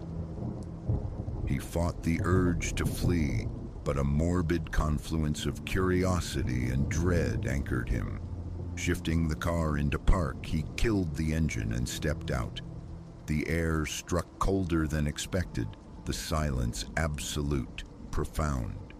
Only the brittle crunch of his boots on the gravel broke the stillness as he approached the station, his breath pluming white. Each step felt weighted, reluctant. He paused at the threshold, peering through a smeary window pane. The interior was cramped, cluttered with dusty relics on shadowed shelves. The flickering illumination originated from several candles placed erratically, their flames throwing wild, elongated shadows. Then he saw her, a figure behind the counter, her back to him, still, utterly motionless, long dark hair cascading over unseen shoulders. He couldn't discern her features, but her profound stillness, the sheer absence of movement in the unsteady light, churned a cold dread in his stomach. He rapped a knuckle against the glass. No response. He knocked again, sharper this time. Nothing. She remained static, a mannequin caught in a tableau of decay. An impulse he couldn't name propelled him forward. His hand closed over the tarnished door handle. It yielded with a soft click. A tiny bell suspended above emitted a faint, lonely jingle that seemed to hang in the stagnant air. He stepped inside, the scent of dust, decay, and something else, something indefinably old, filling his nostrils. "Hello?" His voice was a thin tremor. Are you all right?" Silence answered him. She didn't stir, didn't turn. He edged closer, his pulse a frantic drum against his ribs. "Ma'am." Still, the absolute stillness held. Another step, and his gaze dropped. His breath hitched. Her feet weren't touching the warped floorboards. She hovered, suspended perhaps an inch or two above the ground. Her form utterly immobile save for the faintest impossible drift of her hair, as if stirred by a breeze that did not exist. He froze, every sinew locking, his mind fractured, unable to reconcile the sight. A backward step, instinctive, clumsy. The door behind him groaned open further on protesting hinges, the bell tinkling its spectral chime again. He didn't question it, didn't wait. A choked sound tore from his throat as he bolted, stumbling back into the cold night, scrambling toward the sanctuary of his car. His hands, slick with sweat, fumbled violently with the keys. He slammed the door, thumbed the lock, a futile gesture against the impossible, and twisted the ignition. The engine roared, a desperate sound in the crushing silence. He threw the car into gear and fled, tires screaming, refusing the urge to glance in the rearview mirror. He drove without conscious thought, propelled by raw terror, until the familiar, comforting glow of his town bloomed on the horizon. Only then, as the road straightened and the oppressive woods receded, did the suffocating tension begin to ebb. He pulled into his own driveway, the engine ticking in the quiet street, hands still trembling uncontrollably on the wheel. He sat there a long time, staring into the ordinary darkness. What he encountered on that corrupted stretch of road remained inexplicable, a haunting fragment of unreality. How he'd strayed onto that phantom path, why the spectral station materialized twice. These questions offered no answers, but one certainty remained, cold and absolute. He would never travel that route again. And should you ever find yourself on a road suddenly too silent, too deep in shadow, too estranged from the map of your memory, turn back. Some paths are not meant for the living.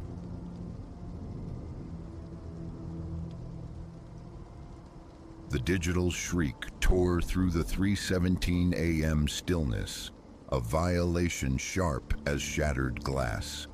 Lara jolted upright, heart hammering a frantic rhythm against her ribs. Her hand scrambled across the nightstand, fingers closing around the cool plastic of the phone. An unfamiliar string of digits glowed accusingly from the screen. Dismiss it. Let the void of voicemail swallow it. No. Some deeper primal wire tripped, a morbid magnetism pulling her thumb to the accept icon. Yes? A sleep-roughened whisper, barely audible. I see you, Alara. The voice was low, textured like grinding stones. Those curtains, rather inadequate, wouldn't you say? She snapped bolt upright, consciousness flooding her with icy clarity. Her gaze flew to the window. Drawn fabric, yes, but suddenly it felt gossamer thin, utterly permeable.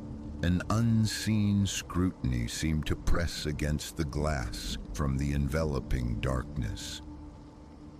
Who is this? She demanded, battling the tremor that threatened to betray her fear.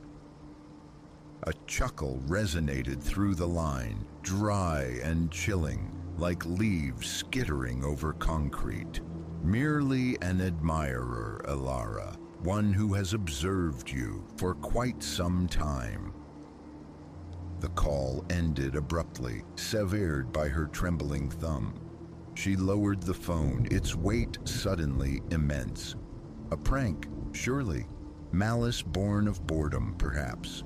Some ghost from a past relationship testing the waters. Yet, as she sat cocooned in the oppressive silence that had replaced the night's peace, a certainty colder than the pre-dawn air settled. This felt different, sinister. Sleep became an elusive quarry. She twisted in her sheets, hypersensitive to the house's nocturnal symphony, the groans of settling timber, the whisper of wind-stirred foliage against the pane. Each sound amplified, distorted by fear. When the alarm finally chimed its insistent 7 a.m. summons, exhaustion warred with relief at the pale dawn filtering weakly through the blinds. The night's intrusion felt spectral in the daylight, a nightmare clinging precariously to the edges of waking thought. She moved through the rituals of morning, the stinging spray of the shower, the bitter comfort of coffee, the mechanics of breakfast, constructing a fragile dam against the unease. By the time she locked her door and stepped out into the day, the unsettling call had been pushed back, relegated almost to the realm of bad dreams. Almost. The workday hummed, a predictable counterpoint to the chaos clawing at the edges of her mind. Meetings blurred, deadlines dissolved. The office routine, usually a comforting anchor, felt fragile. Then, packing her bag, the phone vibrated against her palm. Unknown sender. Crimson suits you, Alara, though I recall favoring that cerulean blouse you wore last Tuesday. Cold dread, swift and absolute, sluiced through her veins. Her gaze dropped to the crimson knit she wore. Wildly, her eyes scanned the thinning office crowd.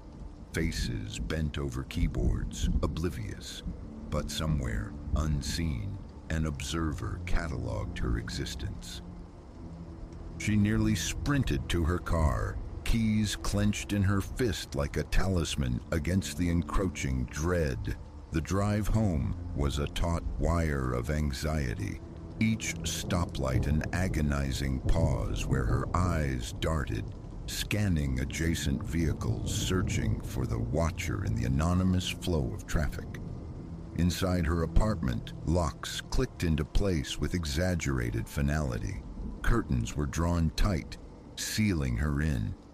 She collapsed onto the sofa, mind racing, a frantic hamster wheel of suspects. An old flame, a slighted colleague. No theory clicked, no face fit the disembodied voice, the unnerving omniscience. Her phone pulsed again. Another anonymous number. You should nourish yourself, Alara. You barely touched your midday meal. With a strangled cry, she flung the device across the room. It landed silently on the thick rug. How? How could they know the details of her abandoned lunch? The ensuing days dissolved into a fog of paranoia. The calls persisted. The texts materialized, always from burner numbers, each message a tiny, precise incision, revealing another intimate slice of her life. They knew her waking moments, her attire, her conversations. They even referenced The Escapist, slightly embarrassing romance novel tucked away for solitary reading. A new phone number offered no sanctuary. The police listened politely, offered sympathetic noises, but without overt threats. Their hands were tied. She was adrift in a waking nightmare, perpetually glancing over her shoulder, startled by every unexpected noise, shrinking from shadows. 1 week after the first violation, she was afraid nerve-ending. Sleep was a forgotten luxury. Food held no appeal. She'd retreated from work, the thought of public space, of ubiquitous unseen eyes, unbearable. She sat in her living room, shrouded in artificial twilight by drawn curtains, the phone a silent, malevolent presence on the coffee table, awaiting the next strike. It arrived, different this time. I believe a face-to-face is in order, Ilara. Riverbend Park. Midnight. Attend alone. Deviation will bring consequences.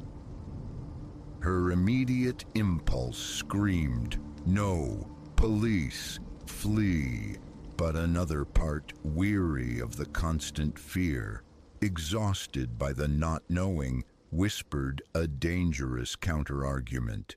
Go, confront this phantom, perhaps end it. Against all rational thought, she found herself navigating the deserted park pathways just shy of midnight. A full moon hung overhead, painting the landscape in stark monochrome, casting elongated, dancing shadows. Every rustle in the undergrowth was a potential threat, every snapped twig an electric jolt to her nerves. Near the fountain's silent basin, a silhouette stood bathed in the sickly orange glow of a lone lamppost, features lost in shadow. Closer now, her pulse roared in her ears. Ilara, the figure murmured, the voice unmistakable, that rasp of stone on stone from the first call. Punctual, I appreciate that. As the figure shifted, stepping fully into the light, a gasp tore from Ilara's throat. Not the phantom menace her imagination had conjured, not some spurned lover or shadowy stranger. Chloe, quiet Chloe from the tech support floor, the one with the downcast eyes and hesitant smile, the colleague barely registered beyond polite nods. Chloe, why? The question was a strangled croak. Chloe offered a smile that didn't reach her eyes, a chilling curve of the lips. Why? Because I could, Ilara. Because watching you all, adrift in your digital seas, utterly unaware of the currents, the depths, it was irresistible. She produced a slim tablet, its screen flaring to life. Your phone, your laptop, the little smart speaker that plays your sad songs. Portals, Ilara, wide open windows, and I possess the keys. Nausea churned within Ilara. All this time, the intrusion had come through her own technology, facilitated by this unassuming woman. But me? Why target me? She stammered. What did I ever do? Chloe laughed, a hollow, mirthless sound that echoed in the stillness. You? Nothing specific. You were simply available. The ideal blend of trusting nature and technological innocence. A perfect specimen for my little exploration. Exploration? Ilara echoed, the word a ghost on her lips. To test the limits, Chloe clarified, her eyes shining with an unnerving, feverish light. To gauge the depth of penetration possible into a life, undetected. And you, Ilara, were a revelation. The intimacies observed, the hidden facets uncovered. She paused, shaking her head with a strange proprietary fondness. But every exploration concludes, and regrettably, Ilara, your participation is scheduled for termination. As she spoke, her hand slipped inside her jacket. Ilara saw the cold gleam of metal, a gun. Horror paralyzed her for a split second as time seemed to warp, stretching impossibly. Chloe's finger tightening, the dark O of the barrel aimed squarely at her chest. Then raw survival instinct surged. She lunged, a desperate tackle catching Chloe off balance. They crashed together, grappling for the weapon, the only sounds their ragged gasps for air and the frantic scuffle of feet on the path. Chloe possessed surprising strength, but Alara fought with the ferocity of the cornered. A sudden, deafening report split the night air. Silence crashed back in, punctuated by a high-pitched ringing in Alara's ears. For an instant, uncertainty reigned. Then Chloe staggered back, her expression one of pure shock. A dark stain blossomed rapidly on her shirt front. Her eyes found Alara's one last time before she crumpled to the ground. Alara stood frozen, the gun unexpectedly heavy in her grasp. Time ceased to have meaning until the distant, rising wail of sirens pierced the shock-induced fog, pulling her back to the chilling reality. The aftermath was a disorienting montage. Flashing lights, clipped questions, the sterile chill of evaluations. Chloe survived, just barely, facing arrest and prosecution. The investigation unearthed the chilling scope of her exploration. Not just Alara, but numerous others. Their lives meticulously dissected through the very devices meant to connect and simplify. Months bled into one another. Alara transformed. Smart devices vanished from her life. Her digital footprint became a source of obsessive anxiety. The open, trusting woman she once was retreated, replaced by a vigilant, wary survivor, forever scanning the periphery, questioning who might be watching from the digital shadows.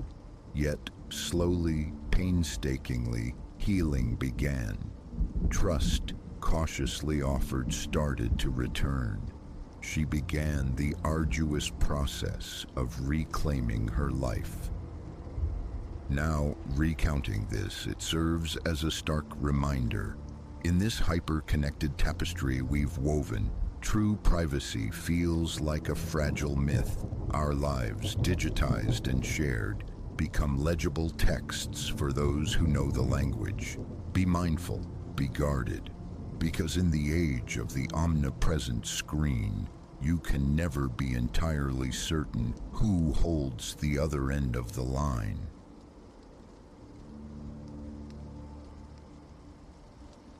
It began, as these things sometimes do, with an act of misplaced nostalgia, the hanging of a family portrait 2 weeks hence.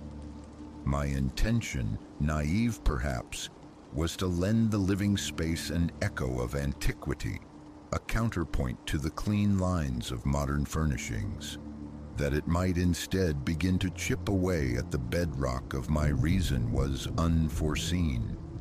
I recall the afternoon sunlight shafting through the attic grime when I unearthed the canvas from its casket of dust. A progenitor lost to memory, my mother had murmured, someone adrift in the farther reaches of our lineage. She possessed no clear recollection of its arrival, only that it had been a silent witness for generations.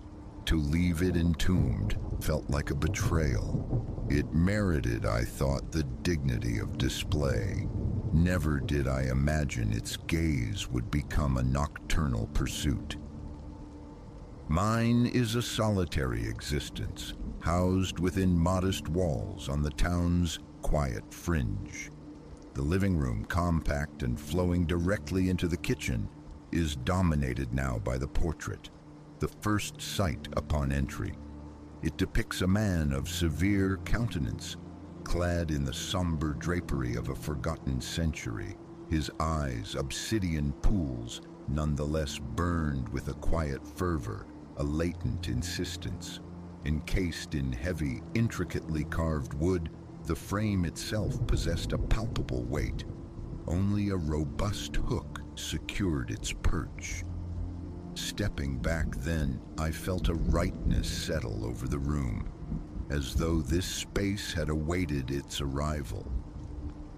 For several days, an ordinary calm prevailed, the rhythm of my life. Returning from work, the clatter of keys on the kitchen counter, solitary dinners before the television's flickering glow remained undisturbed. Occasionally, the portrait snagged the periphery of my vision, a dark shape noted and dismissed. Then came a night steeped in the artificial drama of a late movie. Midnight chimed, fatigue beckoned. As I moved to extinguish the lights, passing the canvas, an inexplicable compulsion halted me. I looked up into the kinsman's eyes. A connection, instantaneous and unnerving, seemed to lock. My skin prickled into 1,000 tiny points. Seconds stretched taut before I dismissed it. Imagination surely spun from weariness and shadow. The following evening, the sensation returned, amplified. Those painted eyes, I could have sworn, shifted subtly as I traversed the space between living room and kitchen. A definite tracking, a focused observation. A glance back over my shoulder revealed only stillness, yet the air hung thick with a cold, watchful gravity. A clammy dampness bloomed on my forearms.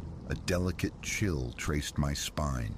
Music, turned up loud, became my flimsy shield against a quickening pulse. Fear wasn't the word, not yet, but a raw, thrumming alertness had taken root. Some days later, amidst the sizzle and steam of preparing dinner, a distinct creak resonated from the living room.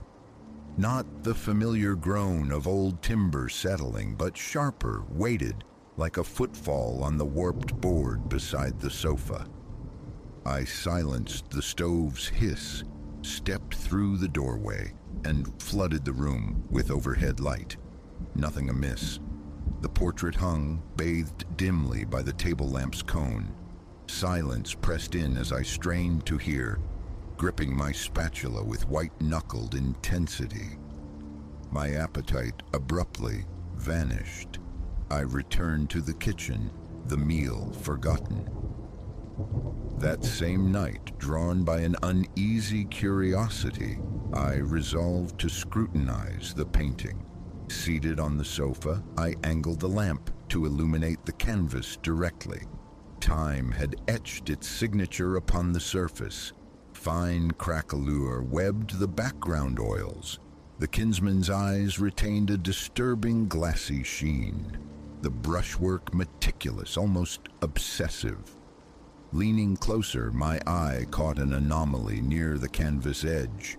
A subtle variance in hue, a whisper of something concealed. A flashlight retrieved from a kitchen drawer confirmed it. Beneath the stern visage, faint but undeniable, lay the ghost of another shape. An underpainting. The spectral outline of a second face, submerged yet present. My stomach constricted into a cold knot. Carefully, I lowered the heavy frame to the floor, resting it against the sofa.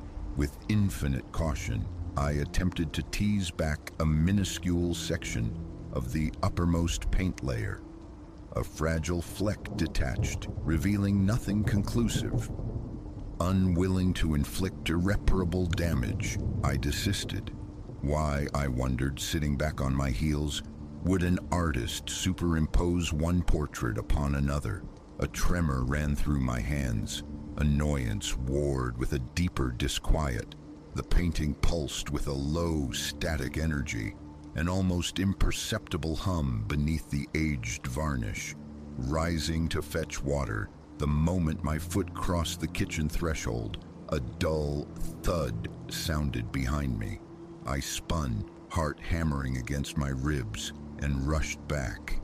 The portrait remained propped against the sofa, undisturbed. Yet the room felt charged, dense. Gooseflesh prickled my arms. Taking a ragged breath, I sank onto the couch, attributing the incident to frayed nerves and the late hour. Sleep, when it came, offered no refuge. The kinsman stood vivid in my dreamscape, occupying my living room, attired in his archaic garb. His lips moved, shaping silent pronouncements. My name drifted towards me, distorted, less a word than a sibilant hiss. I awoke drenched in sweat, heart pounding a frantic rhythm against the silence. The bedside clock glowed 3 a.m. Sleep did not return. Morning brought the struggle for normalcy. Shower, coffee, the deliberate avoidance of the portrait's corner of the room. A peculiar stiffness radiated from my neck. My eyes felt gritty with exhaustion. A poor night's rest, I reasoned, swallowing a pain reliever with my coffee. Work beckoned, a welcome distraction, yet the dream's residue clung, that sibilant whisper echoing in the quiet corners of my mind. Returning home that evening required a conscious act of will before turning the key. The painting hung in its designated place, impassive. I forced myself towards it, compelled to confront its stillness. The face remained unchanged, the eyes inert, yet the sensation of being scrutinized was now a palpable pressure. My mouth went dry. A tentative touch to the wooden frame sent a jolt through me, colder than wood ought to be. A shiver traced my vertebrae. Shaking it off, I immersed myself in the evening's routines, seeking refuge in the small screen of my phone. It offered little solace. My gaze kept drifting, unwillingly, towards the canvas. Later, around 10, tidying the living room, I switched off the lamp and turned to leave. Abruptly, the air shifted. A certainty sharp and terrifying seized me. Someone stood directly behind me. My back muscles clenched. My heart leaped into my throat. I whirled around, breath catching. Empty room, silent portrait, but the atmosphere felt thick, compressed, as if the very space held its breath. I forced air into my lungs and retreated down the hallway, refusing the urge to look back. That night, supine in bed, I stared into the darkness, mind racing, the hidden face beneath the paint, a constant nagging presence in my thoughts. Should I attempt to uncover it fully? Did it hold the key to this escalating dread? Some secret buried with the forgotten kinsman? A tightness constricted my chest. The prospect felt perilous. The dreams had already unsettled me profoundly. Unearthing more felt like courting disaster. Eyes squeezed shut, I eventually drifted into uneasy slumber, only to be haunted again. The kinsman's features warped, melting into the second hidden face. The two flickering, trading places like faulty images on a screen. A hand closed on my wrist, a tangible pressure startlingly real. Then a faint, insistent knocking, directionless, permeating the dream's fabric. I awoke with a gasp, sheets damp, the phantom pressure lingering on my arm. Nearly 4 a.m., my heart thrashed. Sitting up, the room seemed to tilt. I fumbled for my phone. No messages, no calls. Water did little to soothe the frantic pulse. Dawn found me still awake. The following evening, resolve hardened. This ambiguity could not persist. I repositioned a small desk lamp on the floor beside the painting, its beam casting stark shadows. From the garage, I retrieved a delicate scraper, cotton swabs. Kneeling before the portrait, hands unsteady, I began probing the paint layers near the edge with meticulous care. My goal, revelation without ruin, tiny fragments of the surface pigment yielded, exposing hints of a different color beneath. A deep azure, perhaps, or forest green. Not background, surely part of a figure. The rough curve of an eye socket emerged, misaligned with the kinsman's gaze. A sudden, icy draft swept across my shoulders. I shivered, twisting instinctively. Empty air. A tension headache pulsed behind my eyes. Turning back, I resumed my painstaking work. After perhaps 30 minutes, knees aching, I rose to stretch. My phone buzzed. A friend's message, ignored. My focus remained absolute, narrowed to the canvas, now positioned on the coffee table for a better vantage. Leaning close, lamp angled precisely, the flaking paint surrendered more secrets. The curve of a different mouth, thinner, more severe than the kinsman's. The suggestion of a nose buried just beneath. Clamminess returned to my palms. A desperate urge to see wrestled with a profound reluctance to proceed. Nausea surged. Stepping back, I drew several deep, unsteady breaths. Fatigue, bone deep and pervasive, settled over me. Enough for tonight. With painstaking care, I returned the portrait to its hook, swept the paint dust, stored the tools. My eyes burned. My back screamed in protest. In the bathroom mirror, my reflection stared back, hollow-eyed, bruised with shadows. Dinner remained unmade. Hunger a distant memory eclipsed by exhaustion. Sleep, or simply oblivion, was all I craved. Leaving my bedroom door ajar, an unfamiliar precaution, I extinguished the lights. Only the weak sodium glow of a distant street lamp filtered through the window. Lying rigid, senses straining against the silence, I waited. Time stretched. Then, near midnight, it came. The distinct creak from the living room floorboards. That same weighted sound, in that same precise spot. My muscles seized. Cold sweat beaded on my forehead, breath hitched. A primal urge to shrink, to disappear, warred with the terrifying need to know. I rose, forcing leaden feet forward, and switched on the hallway light. Its weak illumination spilled into the living room. The painting hung, mute, static.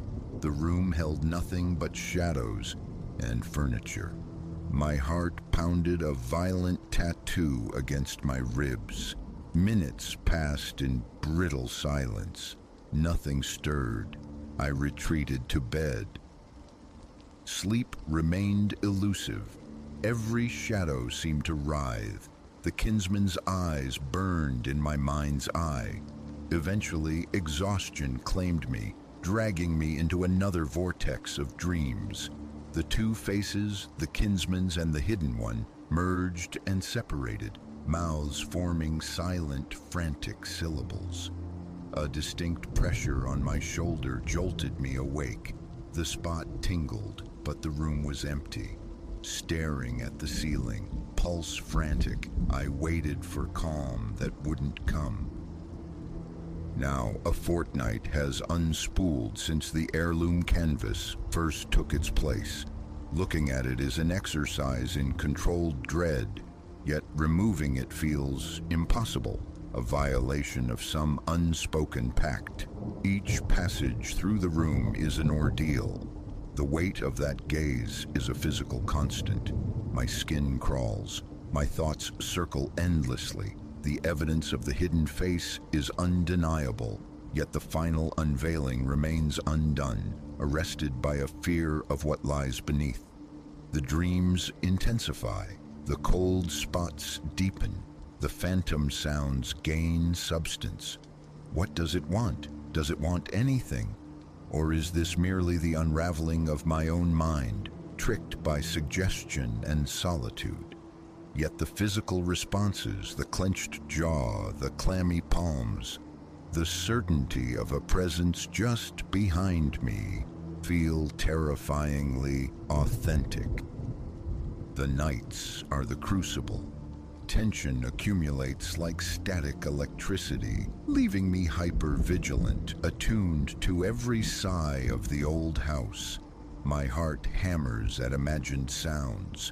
A persistent pressure builds behind my eyes, a sense that the portrait trembles on the verge of some awful revelation. The figure in my dreams pleads with whispers lost in static, secrets caught between worlds. Curiosity and terror wage a silent war within me. I do not know if I possess the strength to confront the truth sealed within the canvas, but the knowledge that I cannot perpetually ignore it settles like ice in my bones. For now, I navigate each day clinging to the fraying edges of sanity, hoping the answers, whatever they may be, do not choose the dead of night to finally break free.